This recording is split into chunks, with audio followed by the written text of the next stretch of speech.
Les trous noirs. Ce sont les objets les plus mystérieux du cosmos. L'univers présente beaucoup d'aspects surprenants, mais les trous noirs sont parmi les plus étranges.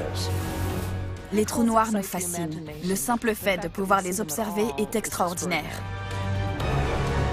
À cause de leur immense force de gravité, les trous noirs sont les objets les plus destructeurs de l'univers. Ils peuvent déchiqueter une étoile en quelques secondes. Mais ils ont une autre facette. Ce ne sont pas des objets abominables et dangereux. Ce sont des éléments formidables et mystérieux de l'univers. Pour dévoiler les secrets des trous noirs, nous allons les décortiquer. Nous découvrirons comment ils se forment, ce qui se passe quand deux d'entre eux entrent en collision, et nous verrons comment un jour, l'homme pourrait voyager à travers un trou noir.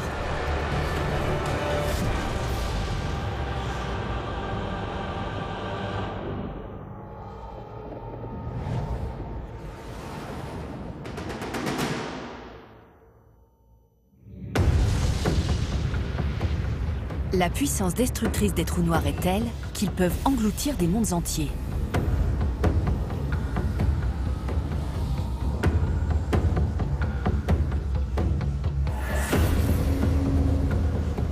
Depuis des décennies, leur force nous fascine.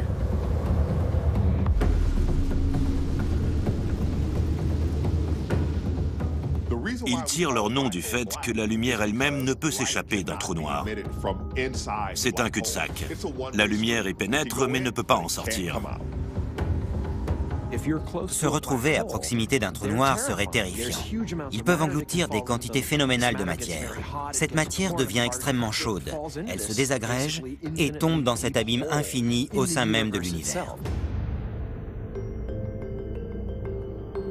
Mais les trous noirs n'engendrent pas que le chaos et la destruction. Plus on apprend de choses sur les trous noirs et plus on comprend qu'ils ont une véritable raison d'être dans notre univers. Ce sont des organisateurs cosmiques. Les nouvelles découvertes peuvent-elles changer notre manière d'appréhender les trous noirs? Il est temps de regarder les trous noirs d'un autre œil. Ces phénomènes sont moins obscurs qu'on pourrait le croire.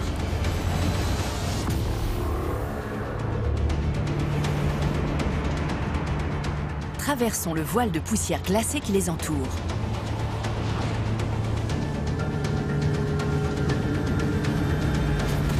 On découvre alors un disque gigantesque de débris cosmiques qui tourbillonne à plusieurs millions de kilomètres/heure.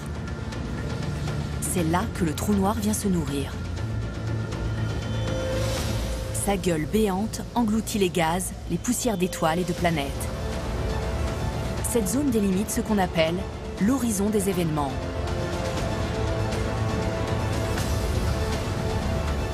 C'est une sphère sombre et opaque dont aucune lumière ne peut s'échapper.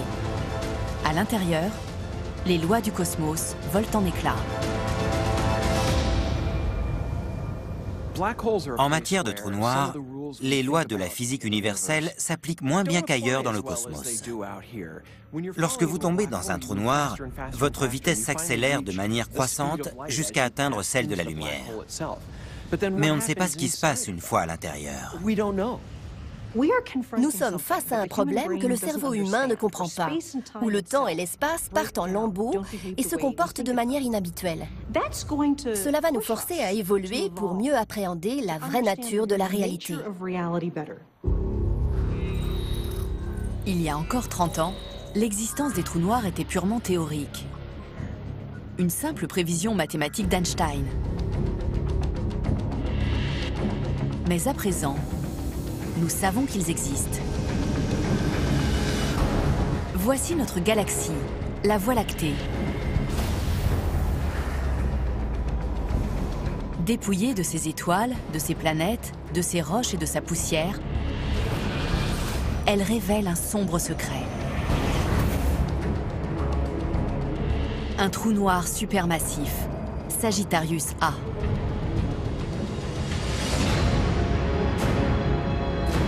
Ce monstre de 4 millions de fois la masse de notre Soleil n'est qu'à 26 000 années-lumière de la Terre. L'étude de ce titan nous donne l'occasion de comprendre le fonctionnement des trous noirs.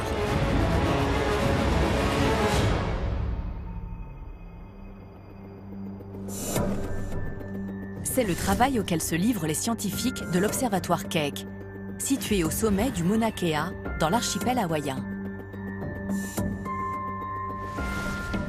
L'astronome James Lyke étudie Sagittarius A.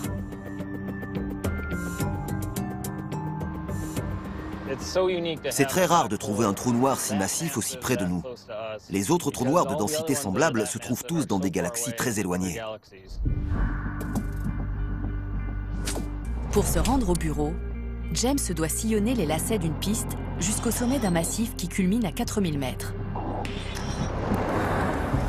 À cette altitude, l'organisme est soumis à un stress extrême.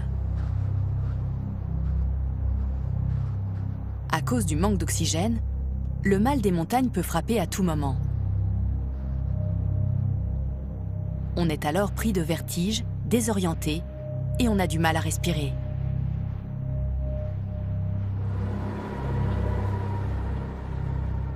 L'altitude est toujours un problème. On ne réagit jamais deux fois de la même façon. Nous souffrons tous de perte de la mémoire immédiate quand nous sommes ici. C'est pourquoi tout est consigné sur une checklist. On oublie ce qu'on vient de faire.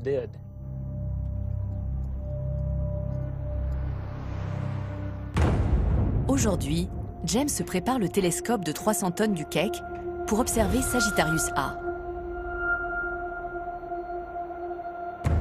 Le télescope va basculer juste derrière moi. Il faut une équipe de 20 personnes dévouées pour faire fonctionner cet appareil tous les soirs de l'année. C'est une machine très complexe. Le mouvement continu de l'atmosphère terrestre courbe la lumière et fait scintiller les étoiles. Cette distorsion empêche les scientifiques d'obtenir une vue nette de la Voie lactée. Mais l'équipe du Keck a résolu ce problème. À la tombée de la nuit, James déclenche un rayon laser qui traverse l'atmosphère sur une distance de 80 km. Nous prenons des clichés du retour de ce laser. Le faisceau est brouillé par l'atmosphère, tout comme le sont les étoiles. En modifiant la résolution des miroirs du télescope, James met au point le faisceau de lumière. Cela lui permet de calibrer le télescope et d'obtenir les images de la Voie lactée les plus nettes qui soient. C'est une révolution en astronomie. On a rêvé de cette technologie pendant des années. Ça change la donne. On voit des choses qu'on ne pouvait jamais voir avant. James et son équipe font des découvertes surprenantes qui modifient notre compréhension des trous noirs. Ils ont détecté un objet mystérieux à proximité de Sagittarius A.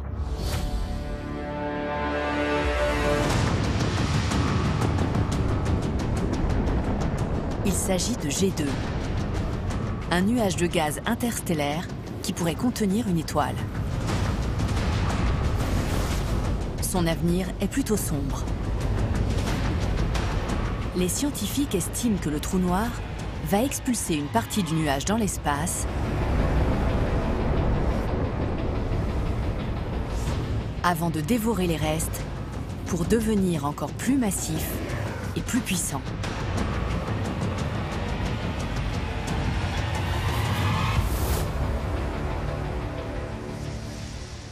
G2 est l'un des objets les plus proches du trou noir. Chaque fois que l'on se rapproche d'un environnement aussi extrême, on observe de nouvelles propriétés physiques. On voit des choses fantastiques.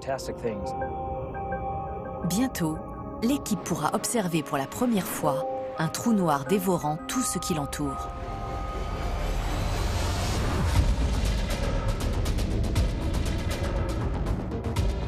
Sagittarius A est 4 millions de fois plus massif que notre Soleil. Mais à 300 millions d'années-lumière de la Terre, il existe un trou noir 5000 fois plus grand. La galaxie NGC 4889 abrite en son cœur le plus grand trou noir découvert à ce jour. Sa puissance est telle qu'il peut déchiqueter des étoiles supergéantes qui s'aventureraient trop près. Alors, pourquoi les trous noirs sont-ils si puissants? Et comment se forment-ils?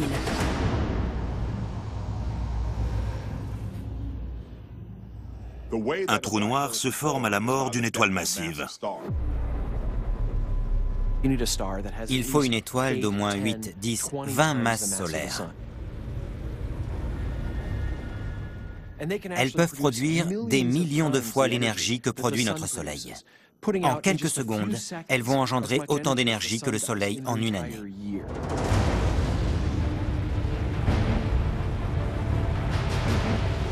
On les appelle les hypergéantes. Ce sont les plus grandes étoiles de l'univers. Lorsqu'elles ont brûlé tout leur carburant, elles commencent à mourir. Et lorsqu'elles ne peuvent plus supporter leur propre poids, elles s'effondrent sur elles-mêmes en libérant une formidable quantité d'énergie.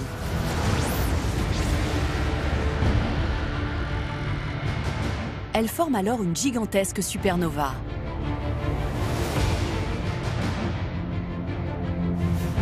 Le noyau qui subsiste continue de s'effondrer sur lui-même au point d'atteindre une taille inférieure à celle d'un atome. Un trou noir est né.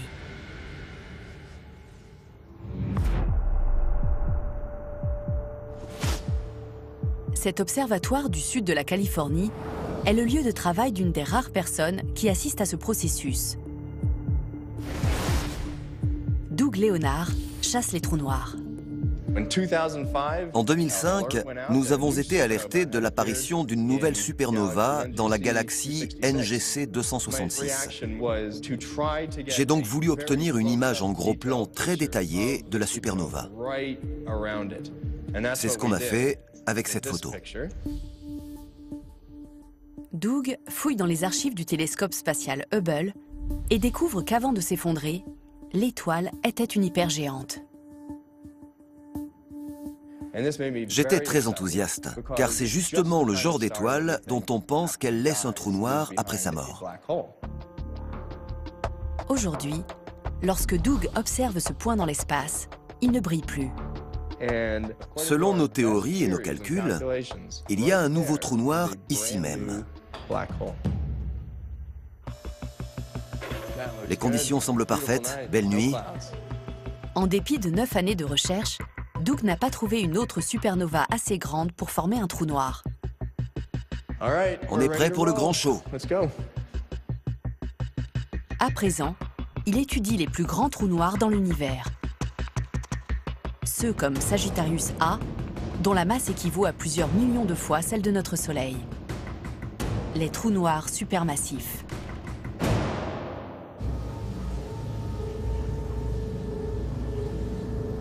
Tandis que les trous noirs supermassifs grandissent, leur force de gravité croissante attire davantage d'objets dans un gigantesque disque d'accrétion.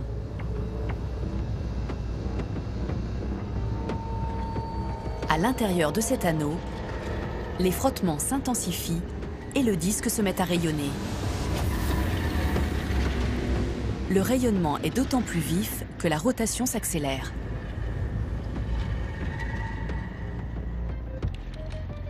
L'équipe de Doug peut mesurer l'intensité de ce rayonnement pour déterminer la taille et la puissance d'un trou noir.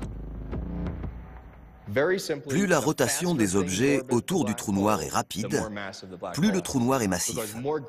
Les forces de gravité déterminent la vitesse de rotation.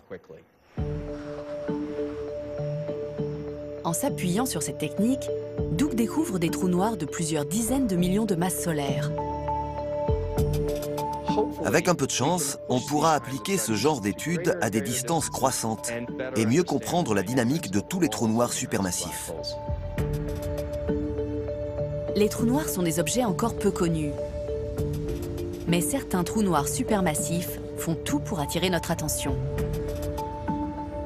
Dans les années 1960, lorsque les scientifiques pointaient leurs radiotélescopes et leurs télescopes à rayons X vers le ciel, ils détectaient des sources d'énergie très puissantes. Les scientifiques parlent alors de quasars. Ce n'étaient pas des explosions, mais des objets qui émettent plus de lumière qu'une galaxie entière. Imaginez une source d'énergie dont vous savez qu'elle est très lointaine et extrêmement brillante, c'est-à-dire d'une puissance et d'une luminosité prodigieuses.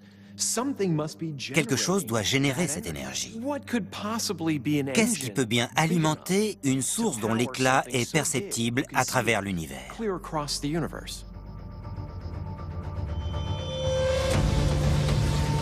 La réponse est un trou noir supermassif. S'il engloutit trop de matière, les collisions deviennent si violentes qu'elles libèrent des quantités d'énergie gigantesques.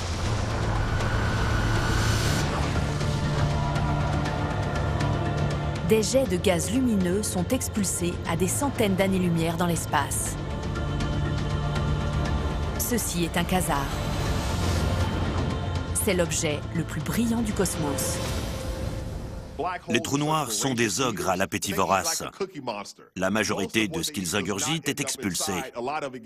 La matière est portée à des températures extrêmes en émettant une lumière très vive. Lorsque la matière tombe dans le gigantesque puits gravitationnel d'un trou noir, elle se comporte presque comme dans un accélérateur de particules. Son accélération est croissante. Elle se réchauffe et émet une lumière vive qui devient perceptible à travers l'univers.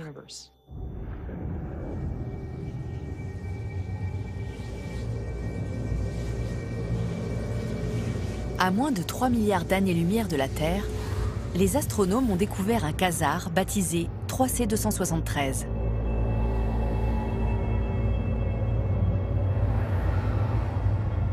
C'est l'objet connu le plus brillant de l'univers.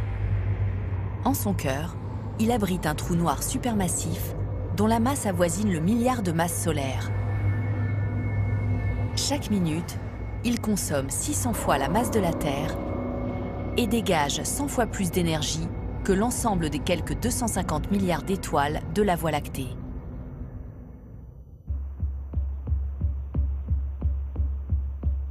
Mais les quasars existent sous des formes et des tailles variables. À Pasadena, en Californie, les chercheurs tentent de calculer leur nombre dans l'univers. Daniel Stern est un scientifique de la NASA. Il travaille avec le télescope spatial NuSTAR.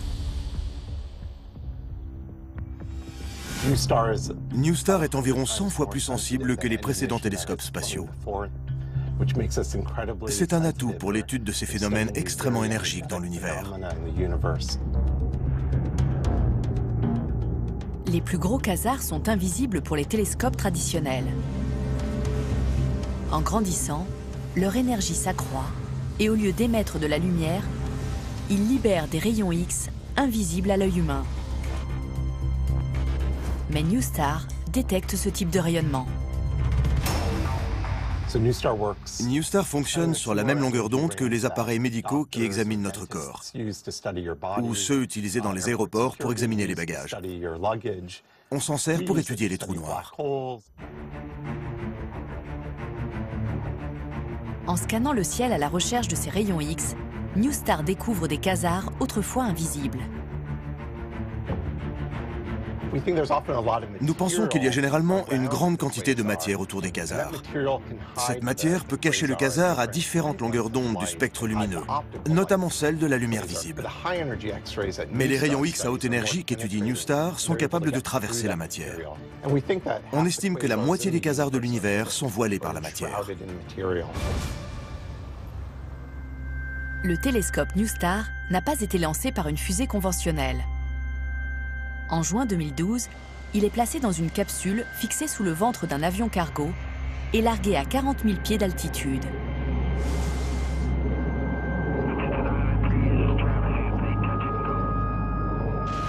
La fusée est mise à feu et accomplit son ascension vers son orbite à 600 km d'altitude. NuSTAR est placé en orbite équatoriale. Toutes les 90 minutes, il accomplit le tour de la Terre. En ce moment, il survole la côte ouest de l'Afrique. Notre station principale au sol est située à Malindi, au Kenya, sur la côte est. Dans 4 minutes, nous allons rassembler les données collectées par NuSTAR.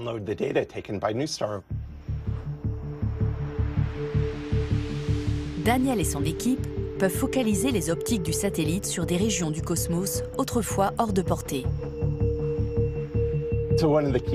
Les satellites précédents travaillaient déjà dans ce régime de haute énergie. Mais ils n'ont pu étudier que l'univers proche. Avec NuSTAR, on peut atteindre des distances cosmologiques pour découvrir des quasars situés à 10 milliards d'années-lumière. Le télescope ne renvoie pas d'informations à chaque orbite, mais toutes les 6 heures. Avec NuSTAR, c'est Noël 4 fois par jour, grâce à la fréquence des données. C'est toujours fascinant de voir ce qui a été enregistré pendant l'intervalle. NuSTAR rejoint la flotte des télescopes et détecteurs nouvelle génération. Ensemble, ils nous révèlent que les quasars sont bien plus répandus qu'on ne l'imaginait.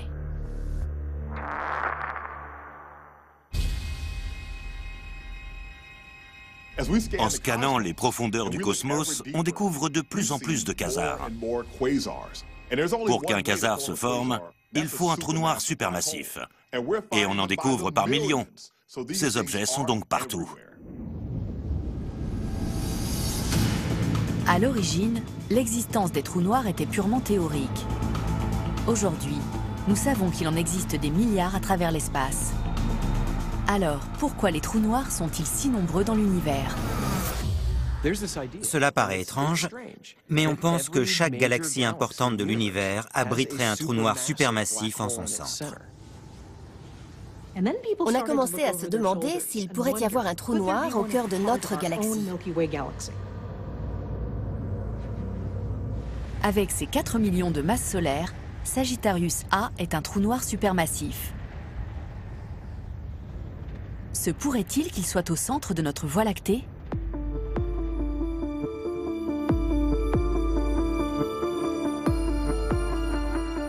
À Los Angeles, une équipe de scientifiques se penche sur la question.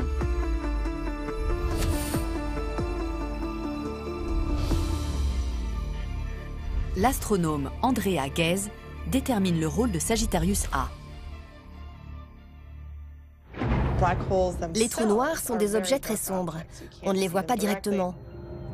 On se base sur l'influence de leur champ gravitationnel. Nous étudions les étoiles les plus proches du trou noir et nous observons la manière dont elles se déplacent. Au terme de 20 ans de travail, l'équipe découvre une chose remarquable à propos de Sagittarius A. Toutes les étoiles que nous mesurons tournent autour du trou noir, mais elles orbitent à différentes échelles de temps. L'immense gravité de Sagittarius A maintient toutes ces étoiles sur leurs orbites.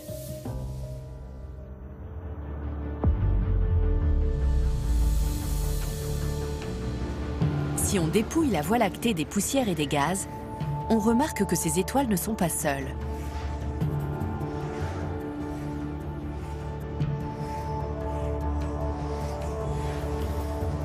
Chaque objet de la Voie lactée orbite autour d'un seul et même point dans l'espace.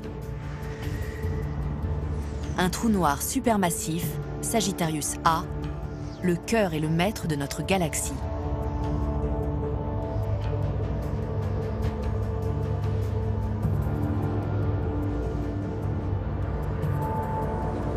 Il se trouve à 26 000 années-lumière de la Terre. Mais en dépit de la distance, nous ne pouvons pas échapper à son influence.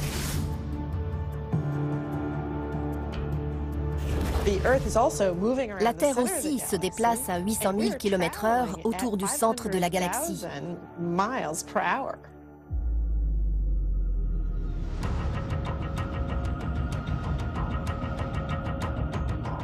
Les scientifiques scannent un nombre croissant de galaxies à travers l'univers. Ils découvrent un trou noir supermassif au centre de chacune d'entre elles.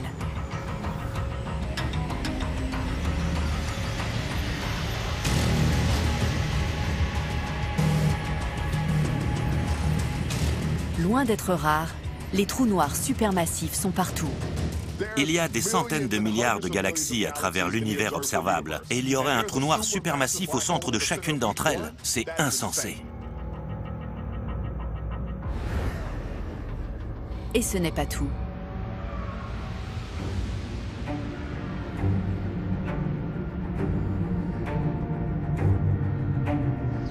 Les trous noirs supermassifs ne se contenteraient pas d'ancrer les galaxies, ils contribueraient aussi à leur formation. La force de gravité intense d'un trou noir attire les étoiles qui passent à proximité. Leur masse combinée attire davantage d'étoiles pour former progressivement les galaxies qu'on observe aujourd'hui. Les trous noirs supermassifs sont donc à la fois les maîtres et les créateurs de ces galaxies. Cela nous oblige à revoir notre conception de la formation des galaxies, mais aussi le rôle que jouent les trous noirs dans l'univers. Il faut donc des trous noirs pour former des galaxies. Il faut des galaxies pour former des étoiles. Il faut des étoiles pour former des systèmes planétaires et des planètes pour accueillir des êtres comme nous. Le trou noir est donc un rouage de notre propre existence. Notre univers peut apparaître comme un lieu serein et bien ordonné. Mais les apparences sont trompeuses. Vu depuis la Terre, l'espace est un lieu paisible, merveilleux. En réalité, c'est un univers très violent. Les étoiles explosent. Les galaxies entrent en collision. L'univers qui m'entoure est plein de conflits. Notre galaxie, la Voie lactée, va vivre l'un des événements les plus dramatiques du cosmos. Dans 4 milliards d'années, elle entrera en collision avec notre plus proche voisine, la galaxie d'Andromède, à plus de 400 000 km/h.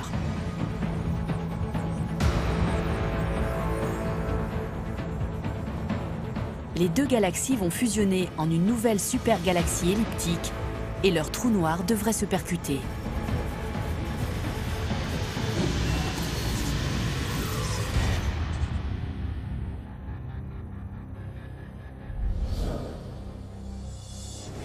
Les collisions de trous noirs sont courantes à travers l'univers.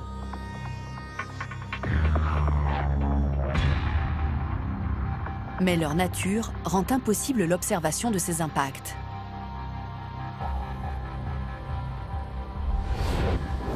Jamison Rollins traque ces collisions. Il n'observe pas les trous noirs, il les écoute. Voici ses oreilles, le LIGO, un réseau de tunnels et de lasers. Nous ouvrons une nouvelle fenêtre sur l'univers. Nous écoutons le cosmos comme nous ne l'avons encore jamais fait avant. L'immense gravité d'un trou noir courbe le tissu de l'espace-temps. Dans sa configuration avancée, le dispositif détectera les ondes gravitationnelles. Le LIGO est un instrument en forme de L. Les bras de ces deux interféromètres mesurent 4 km de long. Nous allons tirer des rayons laser le long du bras et mesurer avec une grande précision la luminosité du faisceau après sa recombinaison. Si une onde gravitationnelle traverse le détecteur, la compression ou l'expansion de l'instrument provoquera une modification de l'intensité de la lumière.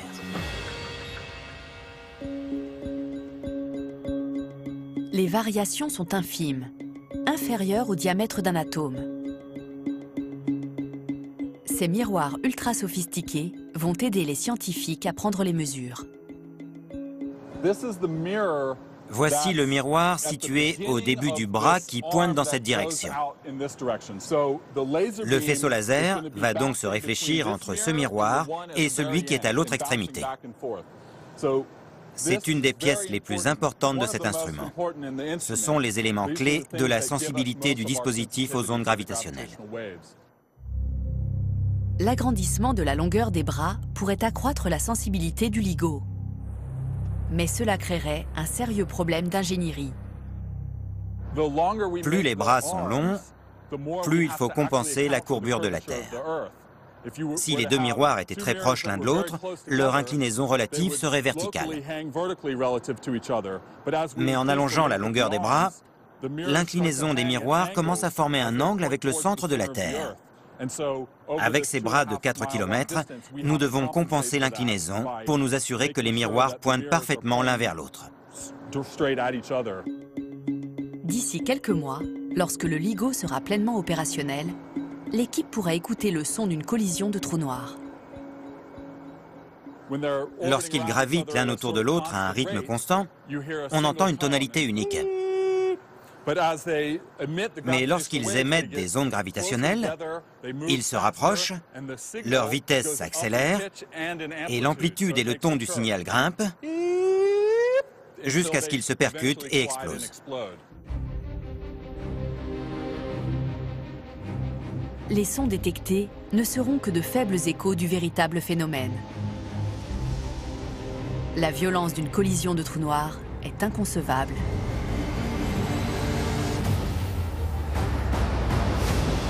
Au cœur d'un nuage ovale de débris stellaires denses et ardents, les trous noirs s'affrontent pour la suprématie.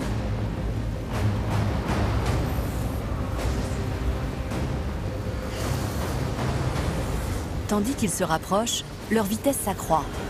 À la fin, ils se percutent, générant une formidable onde de choc qui se propage à travers le cosmos.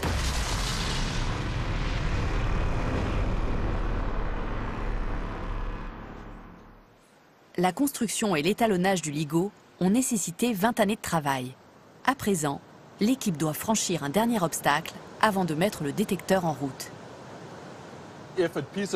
Si un grain de poussière se dépose sur le miroir, la puissance des lasers est telle que la poussière risque de brûler et d'abîmer la surface du miroir.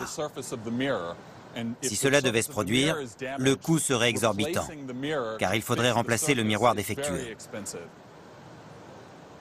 Jamieson et ses collègues pourront bientôt découvrir ce qui se passe réellement lorsque les trous noirs entrent en collision. Je ne sais pas comment je réagirai à l'écoute des premiers signaux. J'ai consacré toute ma carrière à ce projet. Alors ce sera sans doute un grand moment. On fera sûrement une grosse fête. Mais si le LIGO confirme nos théories sur les collisions de trous noirs, l'avenir de notre galaxie risque d'être sombre. Lorsque les trous noirs nichés au cœur de la Voie lactée et d'Andromède fusionneront, ils engendreront un monstre. Un trou noir capable d'engloutir des millions d'étoiles. Sous le règne de ce nouveau maître, les survivants seront confrontés à une réorganisation brutale. La force gravitationnelle extrême du trou noir lancera les planètes sur de nouvelles orbites. Les étoiles se percuteront. Ce sera le règne du chaos. Un trou noir unique contrôlera le destin de milliers de milliards d'étoiles et de planètes.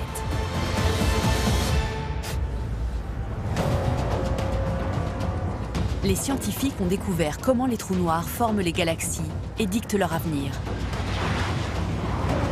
Mais un grand mystère demeure. Que se passe-t-il si on s'aventure au-delà de l'horizon des événements? Cette frontière d'où lumière et matière ne peuvent s'échapper. Ce serait une sacrée mission. Explorer une chose pareille, quelle opportunité formidable pour les spationautes du futur. Nous avons une assez bonne compréhension de ce qui se passe à l'extérieur d'un trou noir. Mais on ignore ce qui arrive lors de cette ultime fraction de seconde, lorsqu'on franchit ce point de non-retour au-delà de l'horizon des événements. En Écosse, une expérience remarquable envisage de révéler ce qui se passe derrière l'horizon des événements. Elle est née de l'imagination de Daniel Faccio. C'est un terrain inexploré qui permet de repousser les limites de nos connaissances. Daniel Faccio n'utilise pas de télescope. Et ce n'est pas un astronaute. Il conçoit des trous noirs dans son laboratoire. Son ingrédient clé est la lumière. Nous disposons de lasers très puissants qui obligent la lumière à se comporter différemment et à s'écouler à la manière d'un fluide.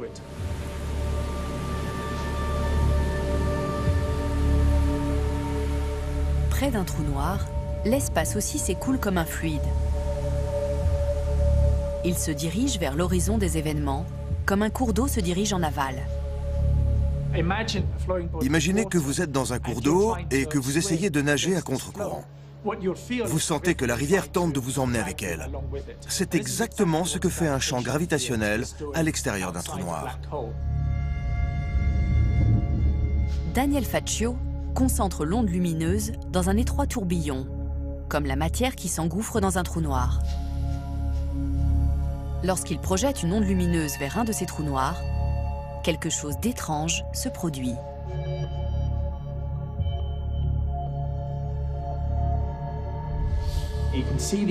Les ondes que vous voyez sont statiques.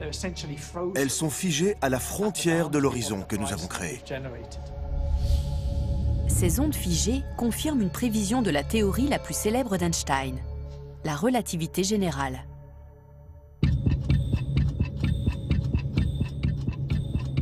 Einstein a prédit qu'à proximité d'un trou noir, la gravité contribue à étirer le temps. Une seconde durerait des années, voire des siècles. Vu de loin, les objets sembleraient figés dans le temps. C'est exactement ce que Daniel Faccio observe avec ses trous noirs expérimentaux. Il est convaincu que la même chose se produit dans l'espace. Si vous deviez observer un vaisseau spatial tomber dans un trou noir depuis un point très éloigné, vous ne verriez jamais ce vaisseau franchir l'horizon des événements. Vous le verriez approcher de l'horizon, mais le temps de votre point de vue ralentirait. Vous verriez le vaisseau progresser au ralenti et rester figé à jamais sur l'horizon des événements. Mais à l'intérieur du vaisseau, les astronautes ne remarquent pas que le temps s'étire. Ils subissent les mêmes changements de gravité que leur environnement. Pour eux, le temps s'écoule normalement, tandis que la gravité les entraîne vers l'horizon des événements. Einstein lui-même ignorait ce qui se produit ensuite. Mais Daniel Faccio est convaincu que cette expérience permettra un jour de résoudre ce mystère scientifique.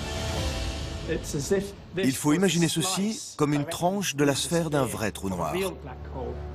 Cette expérience lui permet de voir au-delà de l'horizon des événements et d'examiner le fonctionnement interne d'un trou noir pour la première fois. Je suis convaincu que c'est là que se cache la physique du futur.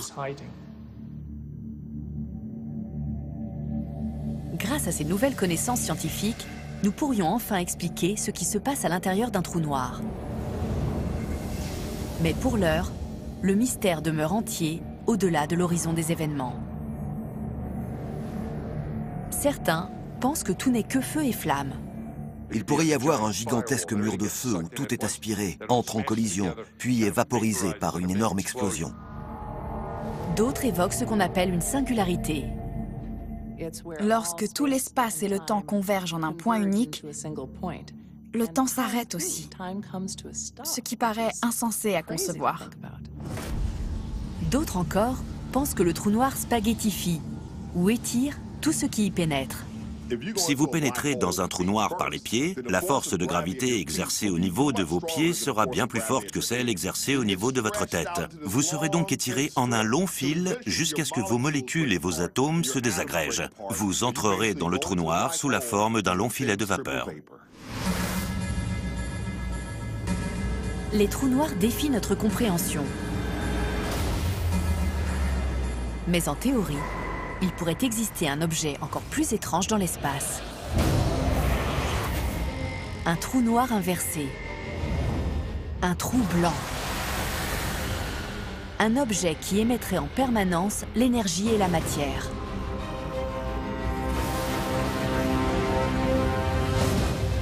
Les trous blancs pourraient ouvrir de nouveaux horizons pour l'humanité.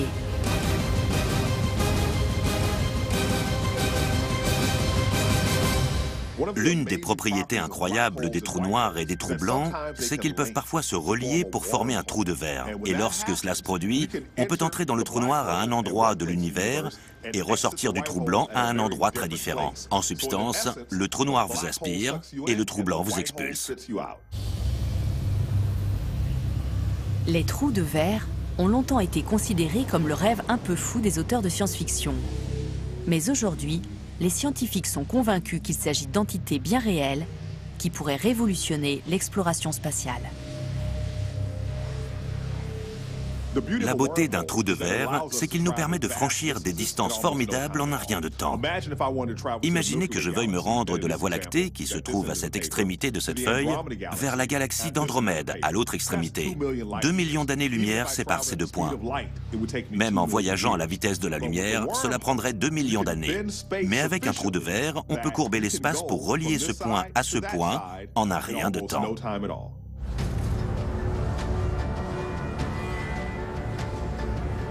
À l'intérieur des trous de verre, les voyages a priori inconcevables deviendraient possibles. Un trajet de plusieurs milliards d'années s'effectuerait en quelques heures.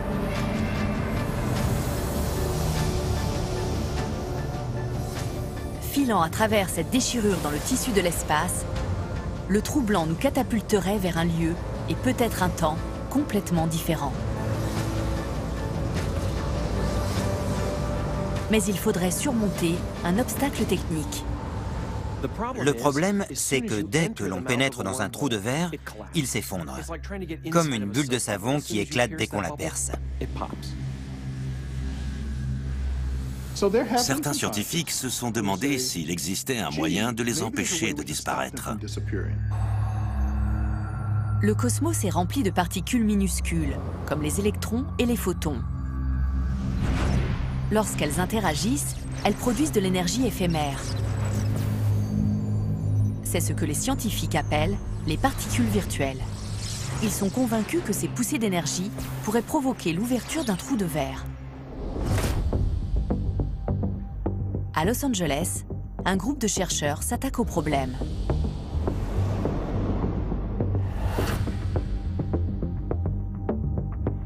Umar Mohiddin construit un appareil dont le but est de permettre à l'homme de pénétrer dans un trou de verre.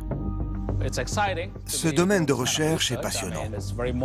Il y a une grande motivation, car c'est l'opportunité de faire de nouvelles découvertes. C'est l'aspect excitant de la recherche. Un des composants au cœur de sa machine a le pouvoir de révolutionner l'exploration spatiale. Il s'agit d'une boule métallique microscopique. Umar monte cette boule près d'une plaque de métal, ne laissant qu'un espace infime entre les deux. L'interstice est minuscule, de l'ordre du micron, l'équivalent d'un 50e de l'épaisseur d'un cheveu. C'est donc un espace microscopique. Cet espace infime piège des particules virtuelles. Umar est convaincu que nous pourrions utiliser ces poussées d'énergie pour tenter de forcer l'ouverture d'un trou de verre. C'est une frontière. Nous essayons de comprendre des phénomènes physiques et des propriétés de la nature qui font encore débat. C'est ce qui est passionnant. L'appareil d'Umar ne génère que des forces infimes. Mais une version agrandie pourrait fonctionner. Pour provoquer l'ouverture d'un trou de verre, il faudrait construire une sphère métallique de plusieurs millions de kilomètres de diamètre. Puis en construire une autre à côté, les deux n'étant séparés que par le diamètre d'un atome. Enfin, il faudrait faire chuter les deux sphères dans la gueule d'un trou noir. Alors, nous pourrions voyager vers les coins les plus reculés de l'univers. Lorsque l'humanité a su étendre les limites de ses voyages et qu'elle s'est trouvée en situation de découvrir, d'observer et de comprendre, cela a toujours débouché sur de nouvelles connaissances que nous avons utilisées pour améliorer la qualité de vie des hommes. La maîtrise des trous de verre devrait prolonger ce processus. Si nous ne disposons pas de la technologie aujourd'hui, cela n'implique pas que nous ne l'aurons pas dans le futur. Songez qu'il y a à peine un siècle, les frères Wright faisaient voler le premier avion. Il se peut que les trous de verre n'existent pas, ou que leur existence soit chimérique. Mais les mathématiques, la science et la physique, qui ont permis de leur donner une existence théorique, peuvent déboucher sur de nouvelles découvertes, dans des domaines bénéfiques pour l'humanité. Il est toujours utile d'explorer ce genre de choses. C'est le propre de la recherche. Les trous noirs peuvent dévorer les planètes et les étoiles en un battement de cils. Mais à présent, nous savons qu'ils jouent aussi un rôle positif.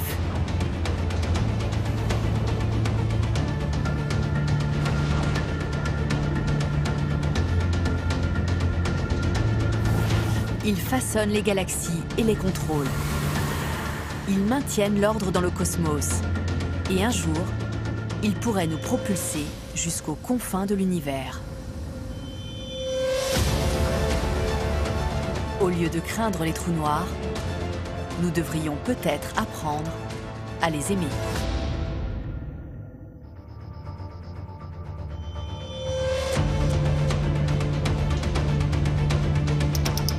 Tout de suite, l'océan s'invite en Gironde, de gré ou de force. L'océan, c'est un élément qu'on ne contrôle pas. L'eau, il faut qu'elle passe quelque part.